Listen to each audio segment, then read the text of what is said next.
Hello and welcome viewers. You are watching Crimson Rays.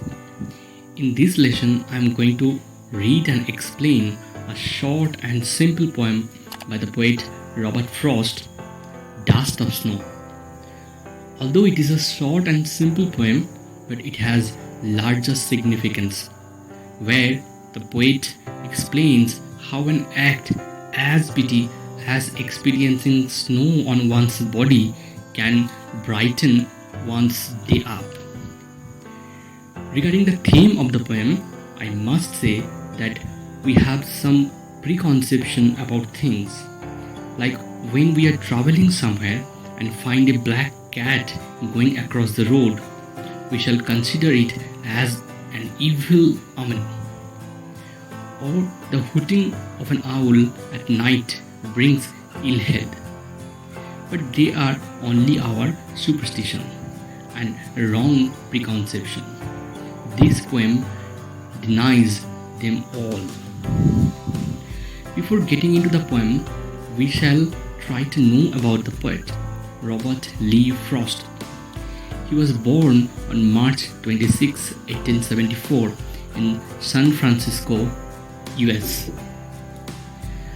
And he passed away on 29th January 1963. He was a poet and a playwright. His notable works are A Boy's Will, North of Boston, etc.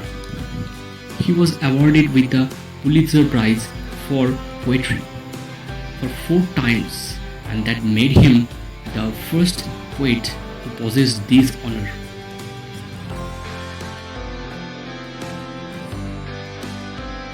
He was also awarded the Congressional Gold Medal in 1960 for his poetic work. Moreover, Frost was nominated for the Nobel Prize in Literature 31 times.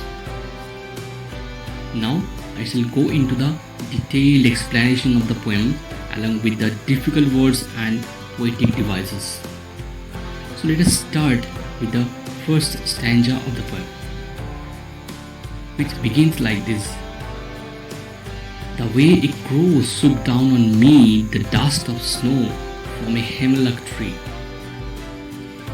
Hemlock, hemlock tree is a kind of poisonous tree with small white blossoms. Actually, the poem is set in a scene where the poet is in a bad mood and is walking by a tree, a hemlock tree. As he passed by, a crow happens to shake some snow dust on him from the tree. Whether it falls on his head or shoulders is unknown to us. We do not know where the snow dropped. And we are also left in doubt about the bird's specific action, whether the crow was landing on the branch, shivering with cold, readjusting on the branch, or taking off. Here the two agents of nature, the hemlock tree and the crow, are significant. They signifies the sadness and gloom. So they quite smoothly go with the poet's mood of sadness as described in the opening of the poem. Now come to the last part of the poem, and it tells that has given my heart a change of mood and saved some part of a day I had rued. The word rued means regretted.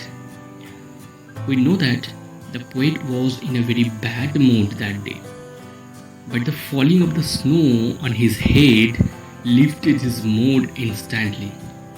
As a result, the remaining day was saved due to the crow and due to the hemlock tree. Normally, hemlock tree and crow are used for negative references, but the poet in this poem has used them beautifully to show that the inauspicious and so-called bad things can bring joy and happiness.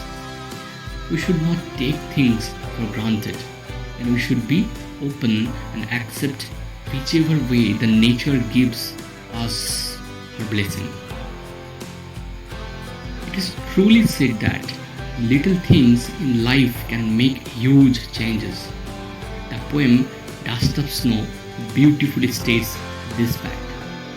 The poet's mood is transformed because of a small incident. Just like the simple movement of the crow, the simple thing that we do for others can make all the difference. Now, I shall give a brief overview of the literary devices used by the poet in this poem. First of all, rhyme scheme. So the poet has used a very simple rhyme scheme, that is AB, AB and CD, CD. Now, alliteration.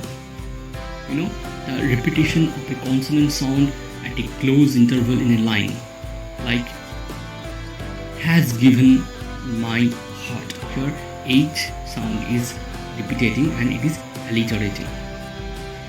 Number 3 is inversion. When a structure of a sentence is changed to create a rhyme, it is called inversion. In the first stanza of the poem, we find the instance of inversion. Number 4, assonance. The prominence of a vowel sound throughout a line is called assonance. In stanza 1, line number 2, shook down on me is an example of assonance. Here, the O sound is prominent. Number 5, enjambment. When the same sentence continues to the next line without using any punctuation mark, it is called enjambment. It has been used throughout the poem. So this is all about the poem. I hope you have understood the poem. If you have not subscribed the channel yet, so please subscribe the channel and click the bell icon so that you can get all the notification as soon as I upload any lesson. Thank you.